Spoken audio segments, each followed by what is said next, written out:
Hello, guys, and welcome back to Between the Ropes TV. Now, it's just me from the usual people on here, but we have got a very, very special guest. We've got Jack Hughes. Jack, you're back with us.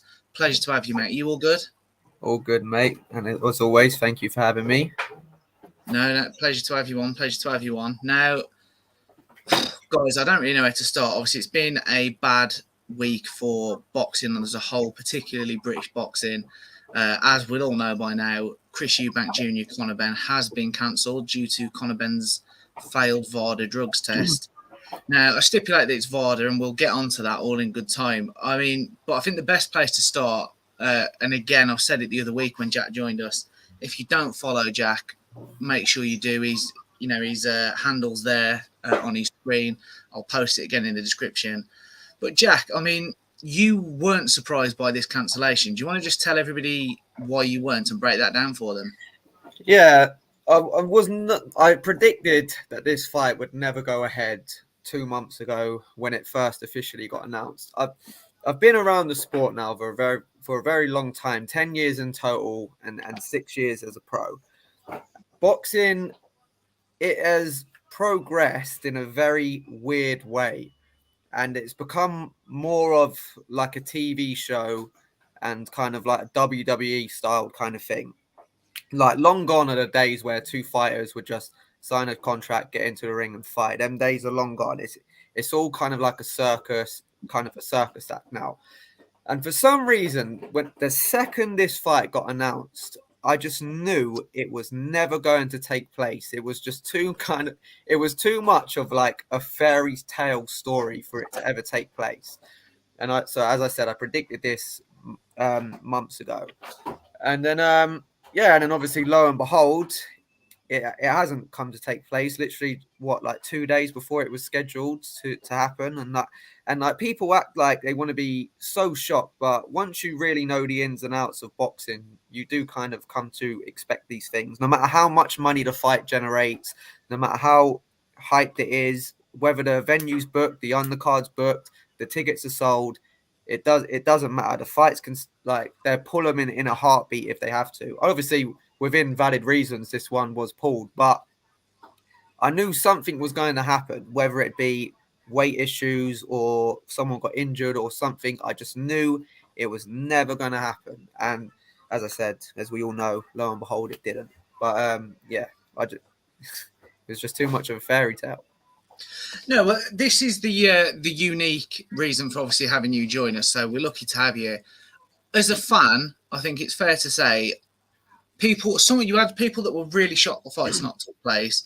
You had people that were shocked actually at the reason why it's not took place. Like, I'll be honest, when it was announced and it came out about catch weights and rehydration clauses, I thought there is a chance that this fight may end up not taking place. However, I'll be honest, I thought it would be because Chris Eubank Jr.'s missed weight. You know, he's 33 now, dropping to 3 pounds below the middleweight limit, and then the strict rehydration clause in the sort of behind the scenes content that Matchroom have produced. He did say it was the rehydration clause that was the one that was sort of giving him any concerns, if he had any at all.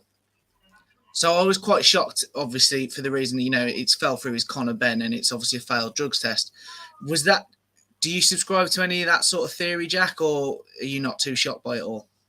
No, I'm not shocked at all that he failed a drugs test for many reasons. Like, mate, if you believe, right, that and this goes for any sport, yeah, that people ain't at the top, a good 95% of them ain't on some kind of performance enhancing drug, diet, pills, like anything to make their life easier.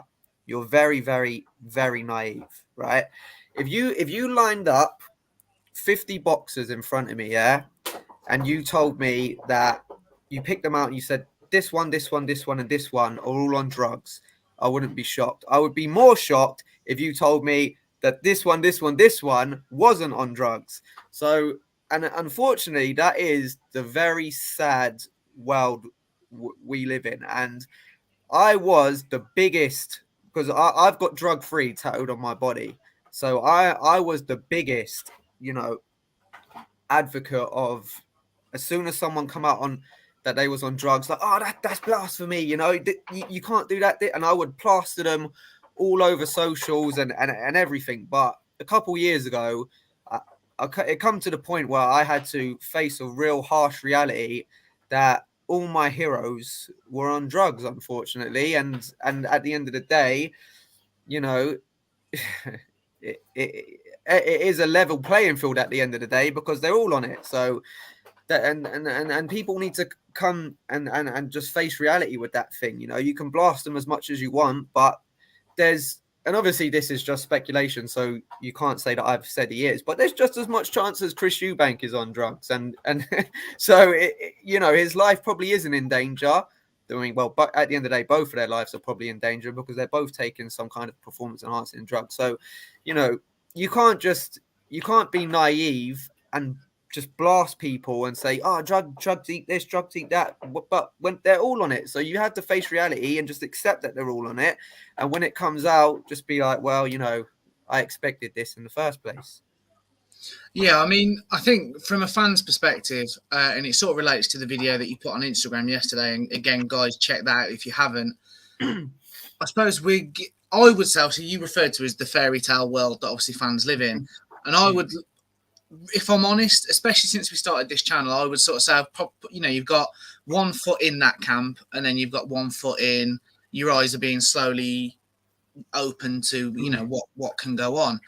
But I mean, for me, the thing that you want is, I mean, boxers, yourself included, you're doing a job. It's something you're passionate about. But, you know, as a fan, you're there to entertain the fans. If fans buy into you and your career, it can take you to great places and, you know, set you up, you know, financially, bring fame and everything else.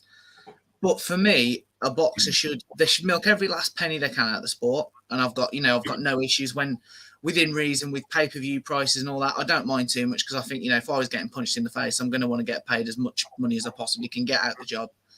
But I also think there's enough risks just with the nature of what boxing actually is. So you've got every right, as any fighter has, or same goes with MMA, to feel safe, if you know what I mean. Yeah. Like, you can't feel safe for him, but you know what I mean. You definitely should only be worrying about a man on a level playing field punching you in the face. Potentially, there shouldn't be a concern of drugs. Is that a concern that you've got, obviously, going into your own fights? I mean, it's a fan-friendly style. Obviously, we've seen some pretty graphic photos of you post-fight, which are great as fans to look at. And again, as a fan, we appreciate that sort of content. But is that a concern that you have? To be honest, no. Like, it's not really a concern. I just don't really think about it, to be honest, because I mean, it really, at the end of the day, if I ever did or ever have fought someone that was taking some kind of performance enhancing drug, you know, really, I would be none the wiser to it anyway. So you just got to try and put these things to the back of your head. And really, it doesn't happen. I mean, as far as I'm aware, it doesn't happen as much in the small hall level. It is more at the higher level that this stuff tends to happen, because again, as bad as it is to say, it's easier to get away with at the top than it is at the bottom. I mean, if anyone at the bottom ever gets drug tested, there's no way they're getting away with it, because you're not making the sport any money. So there's no way you're getting away with it. So if you fail one, that's it, you're out straight away. But at the top, as I've touched on this video as well, this is how it works. You've got two fighters. And if you make the sport, this is hypothetical. I'll take AJ, for instance, yeah. AJ makes the sport millions and billions of pounds, yeah. So you can have a drug test for him every single fight, and every single fight he could be taking some kind of performance enhancing drugs. But because he makes the sport millions and billions, there's no way that they are ever going to throw him under the bus, because he makes them way too much money. He brings so much eyes onto the sport and everything. So every drug test that he does that comes back negative will just get swept under the rug, and they throw it out. Sorry, I said that. If it comes back positive, swept under the rug, and you know, you'll never hear from it. And they just say, yeah, negative drug test. It's all good to go. And it kind of proves, whether you want to believe me or not, it proves my point, because that drug test was failed 2 weeks before It even come out, and the only reason it come out is because someone leaked it to the press. And if that person never leaked it to the press, that fight would have went ahead. No one would have been any of the wiser that Conor Benn was on drugs, and it would have just kept going, and the cycle would have just kept repeating itself. So whether you want to believe me or not, that already proves that my point is 100% factual, and that is how it works. That's why no one at the top really ever gets done, and you see people at the lower level that don't make them that much money. People, for instance, like Dillian White and stuff, when it comes out, because Dillian White doesn't make the sport as much money as AJ does. So if they need to throw someone under the bus, it's Dillian White that's going to get thrown under the bus. It will never be the likes of superstars like AJ, unless, as I said, someone leaked it, which is what happened to Conor Benn. Yeah. No, I really, like I say, the foot that's in sort of a fairy tale world, you really want to be like, no, this can't be true. But like you say, the fact that, I mean, there was even reports that the test was, when it first came out, there was reports that the test was failed in August. Then there was all the rumours around the September 21st third date. But, either way, it's come out at least a fortnight. The test was failed at least a fortnight before it's actually come out. I also thought it was quite telling that Eddie Hearn and Calais Sauerland didn't take questions at what was obviously intended to be the fighters' press conference. They just literally did the absolute minimum, didn't they? And was announced it was off, and that was it, game over. Thought that was quite telling. We have got a comment. Ray's not with us, but this is a good question, Ray. I was getting onto this one myself. What is the answer to it, Jack? More testing? He's heard Fowler say there's more testing going on in the amateurs than the pros. What are your thoughts on, Jack? Like, what's the answer to this? Really, again, as sad as this sounds, there isn't really an answer to it. The only answer is that the people that are in charge have to take responsibility, and when someone fails a test, they have to come forward and say, yeah, this guy's failed a test. But you can test someone as many times as you want, but if you're not going to release it to the public and say that they failed, or if you're not going to say, oh, this guy's failed, we have to punish him, if you're just going to sweep it under the rug every time, why does it doesn't matter how many times you test someone. So, and I've said this before, yeah, that all these people that come out like Tony Bellew, Anthony Fowler, and blast someone for being on drugs, they're probably on it themselves. Like, this is what I mean. Like, a great example of this, yeah, this is why people, when they say this stuff, have to be extremely careful about what they say is, do you remember in the UFC, yeah, when John Jones failed a drug test, and then Brock Lesnar come out on stage and they give him the mic and he was like, it's the most embarrassing thing I've ever seen. How can someone fail a drug test at this level? You need to be checking this, that, and all this. 2 weeks later, come out, Brock Lesnar failed a drug test for PEDs. And the same thing, if you watch the old interviews with Conor Benn, he said exactly the same thing. And then a couple years later down the line, he's failed a drug test. So there's no answer to it. Like, sports are corrupt, and that's the end of it. Like, it's the end of the conversation. Sports are corrupt. There's no answer.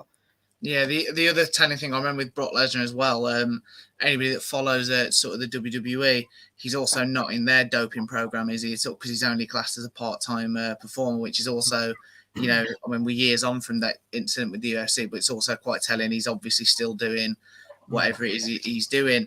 We've had a couple of comments in. Real GST, Greg, great to have you with us, mate. Eddie Hearn was definitely still pushing hard for this fight, and that's pretty abysmal in my opinion. As soon as they know there was a dirty sample, it should have been postponed and the B sample done, in my opinion. Now, this is interesting. He's also putting the B sample, obviously, just to clarify, as we know, it'd be very unlikely it would show any different results. Now, I was going to say, that's the thing, isn't it? You can sort of count on one hand the time that a B sample's then proved a fighter to be innocent.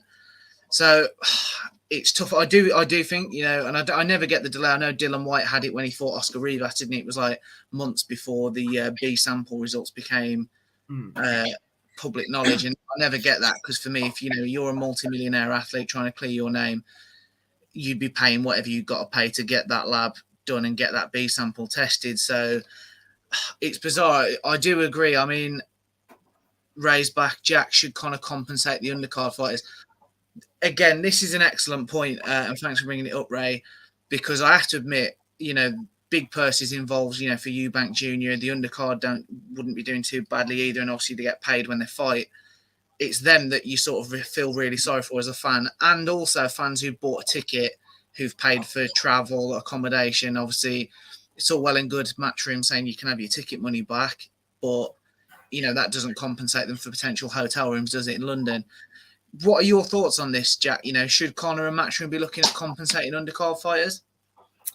Obviously, look, again, if we want to like live in a fairy tale world, that would be amazing, and that's what should happen. But this is the real world, and it's never going to happen. It's never in a million years. None of them are ever going to earn a penny from what's just happened. So, you know, there's not even any point of like giving a long-winded answer to that. It's just not going to happen. But interestingly, touching on the B sample thing, right? A B sample is the most pointless thing in the world, and you can shout out as much as you want, like innocent until proven guilty, right? But this is my take on it, okay?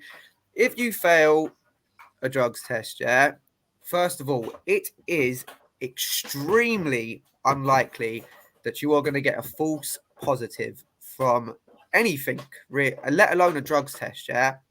And then for if you do for some reason get a false positive on a drugs test, yeah, it's normally to do with high testosterone, and that's because there could be something that's triggered it, like something's happened to your body, you've taken something that's triggered and it's made your testosterone rise, and that's why you're going to get a false positive. There is no way in a million years that specific drug is going to come up on a drugs test and there's no way. That's like me and you now going for a DNA test and it coming back that you're my father. There's no way that is ever going to happen. Never. Yeah. So you can scream innocent until proven guilty and to that as much as you want, but again, you're living in a fairy tale. And on top of this, which is also why this B sample is completely pointless, I would be extremely shocked if that B sample come back and it was negative, because it come back and it being positive, because this relates to what I just said earlier. They just sweep it under the rug, man. Like, you wake up. If they're gonna sweep the first one and not tell anyone about it, why ain't they gonna do the same to the second one? So I'm 99% sure that his name will be cleared from the B sample, and it's not because he's clean, it's because they've just swept it under the rug. And you can call me deluded, you can call me what I want, but if you really believe that that drug test that he's taken was false and it's come up with that drug, yeah, if you look into what that drug is, yeah, if you believe that, you live in a fairy tale, and that is the end of conversation. No, we've had some more comments in. Greg's back. The Americans get away with it just because there's so many private doctors and they get a prescription to cover it. Wellness policy had to be completely rewritten out on the WWE by, I presume that he means Vince McMahon. Mad the team because of this. Obviously, yeah, there was obviously that well-documented steroid trial, wasn't there, with him and Hulk Hogan back in the early 90s. So it's interesting. I mean, Greg's also back with this. I mean, again, I wouldn't know actually where they stand on this, but Jack, do the undercard fighters have grounds to sue him for their cash, i.e. clauses in their contract they could cite in a legal argument? I wouldn't have thought so myself, but they would, because I mean, it could happen. It could just say, for instance, it happened due to an injury. If they had that in their contract, then everyone would just sue like left, right, and center and get compensated all the time for it. So I think it's very unlikely that would ever have been in anyone's contract. Yeah, I mean, Jack, obviously you've sort of said there what your sort of thoughts on it are, but I mean, as you've just said, you've got the tattoo drug-free, so it's obviously something quite dear to you. I mean, we were debating in our WhatsApp group chat yesterday because obviously, like, Canelo, well documented, failed for tampered meat. Got given a second chance, had a 6-month ban, which for me, 6 months, when you look at, you know, you think of, you know, Michael Watson and Gerald McLennan, all the which again, two fighters quite relevant to the Ben Eubank saga, if you like. When you look at what can go wrong because of the crime, 6 months is really light for me. Are you of the opinion if you fail, ban for life? Yeah, so I'm of the opinion if it doesn't matter what drug it is, whether it be steroids or weed, if you fail any drug test at any point, in my opinion, it should be banned for life.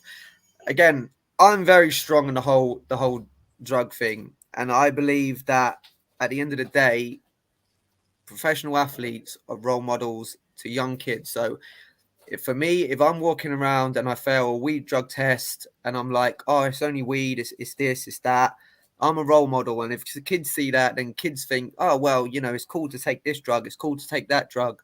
So I'm of the opinion, if no matter what drug it is, if you fail, it's a ban for life, no questions asked. And I know it kind of, what I say, it could be classed as quite hypocritical, as I just said, that half the people everyone that says it is on drugs, but which is true. But you know, I this is my belief, and I'm very outspoken on these things because it doesn't matter what day of the year it is.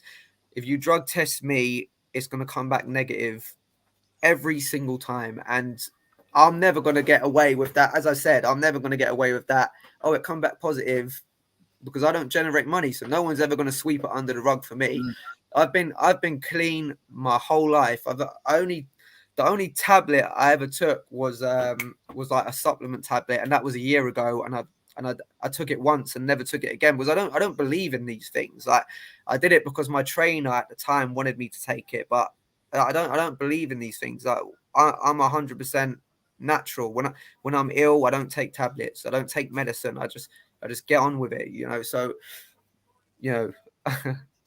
that's why my opinion's so strong on these things. No, fair play. And I think it's quite refreshing because, especially in this world now where, normal gym supplements, whether it be protein shakes, pre-workouts, all the other things, when they're so mainstream and everybody's on them, like, you can't go in a normal gym, never mind a boxing gym, without people walking around with one of these shakes or whatever. So it's great to actually have someone who's obviously like yourself, where, no, I'm natural, I just, I do what I do. And also successful, in fairness. Let's not forget last fight Southern Area title win, so it just shows it can still be done. Ray's come back with this comment, and we had a good debate about this. Where does Conor go next in his career? He's not ready for the best of the bunch of welterweight, but what makes financial sense for him? Now, I'm going to be honest, Jack, how I sort of see this playing out, I think he'll have a few months off, out the limelight. They'll, try and let the heat die down, if you will. Then I think he'll come back sort of March, April next year against a journeyman that's not really going to test him, but will just put his name back in the, getting back out and back active. Then I can see him back in the next summer fighting another Chris Van Heerden or, someone of that sort of ilk. And then I think he'll just be, this time next year, he'll be right back in the mix for another big fight. Because as you've said yourself, the Ben name is massive. Matchroom have put far too much money into him to just forget about him. So it's sort of, they're too far down the trail now to just forget Conor Benn. Am I talking sense, or do you see a different route?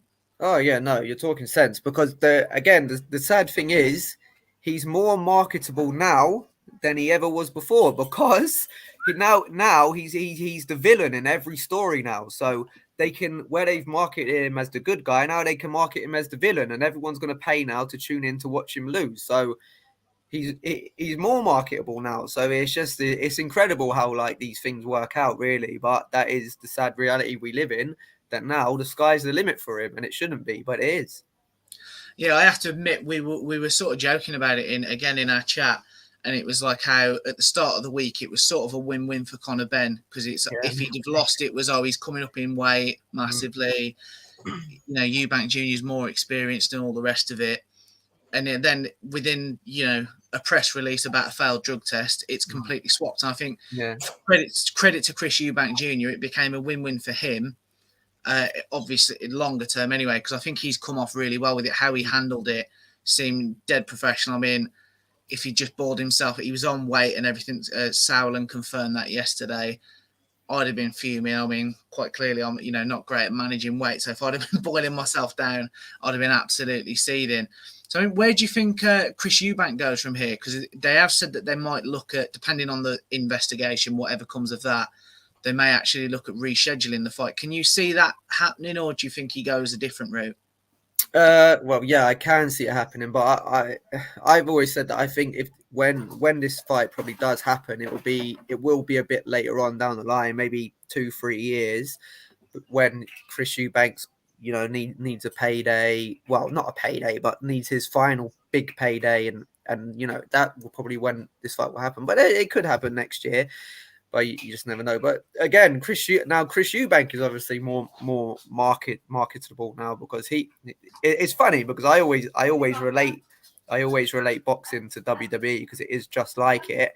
And you've seen, like, if you're interested in, you get the double switches sometimes when you get the good guy and the bad guy, and they're switched, like.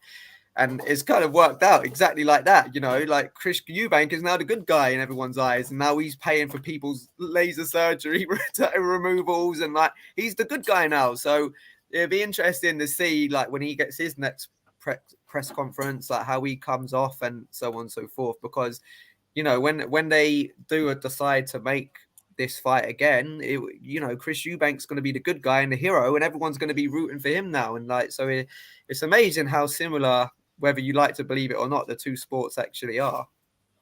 No, I definitely agree. We were joking about this with the Tyson Fury and Anthony Joshua situation, about how, with all Fury's Instagram updates and final deadlines and all that, we were laughing after you said it the other week that he wasn't wrong. In fairness, it has gone a bit WWE as opposed to just the best fight and the best, and let's get some fights made.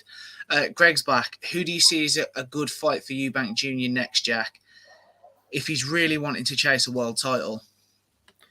Yeah, like, to be honest, I've always thought, I know a lot of people, before this fight, a lot of people always like to hate on Eubank, but I've always been a massive Eubank fan. Like, do I believe he's world class? No, but I believe he's probably just under world level, and he's been in there with quite a lot of good high level fighters, and he's never looked unstuck. So I really think you could just throw him in there with anyone, and he's going to give you a good fight with anyone that you put him in there with. If he wants the big fights, then I think he kind of deserves it. I mean, his last win was quite good, coming off Liam Williams, and I think off the back of beating Liam Williams, you can argue that the case for a world title shot. So, yeah, I'd love to see him get the world title shot, and I'd like to see him win it, because I'm a fan. But but will he win it? I don't know. But yeah, I'd like to see him fight someone at the top for a world title now. Yeah, I have to be fair. I mean, made no secret. I think we discussed it when you joined us a couple of weeks ago. I was Conor Benn going into this fight. I thought he got an uphill task, but I was a Conor Benn fan going into it. And it wasn't that I was anti Eubank. It was just I'm a bigger fan of Conor Benn. Obviously now that's I am one of those. It's completely reversed. And as I said, massive respect to Chris Eubank for how he handled himself. I mean, we'll just finish up, Jack. I mean, I suppose the best place to finish it on a happier note, one fight that is definitely happening, November the 12th. Jack, you're back out. Do you want to just update everybody on how training camp's going for that? Yeah, it's good, mate. Like, I'm obviously been back in the gym for a while now, just really enjoying the ride of it. So obviously, as people know that follow me, it's my last fight, and touched on reasons before where I was like so stressed out in training camps and so on. So it's a nice kind of like refreshing ride to be enjoying a training camp for once. But obviously, I'm not silly. I know why I'm enjoying the camp. There's no pressure on me. There's no pressure to make weight, so on and so forth. So it's just been a nice little journey for me now to finish off. And if anyone wants to come down on November the 12th, York Hall, I've got tickets on me, or there should be a link somewhere where you can get tickets off to come and watch the show. So yeah.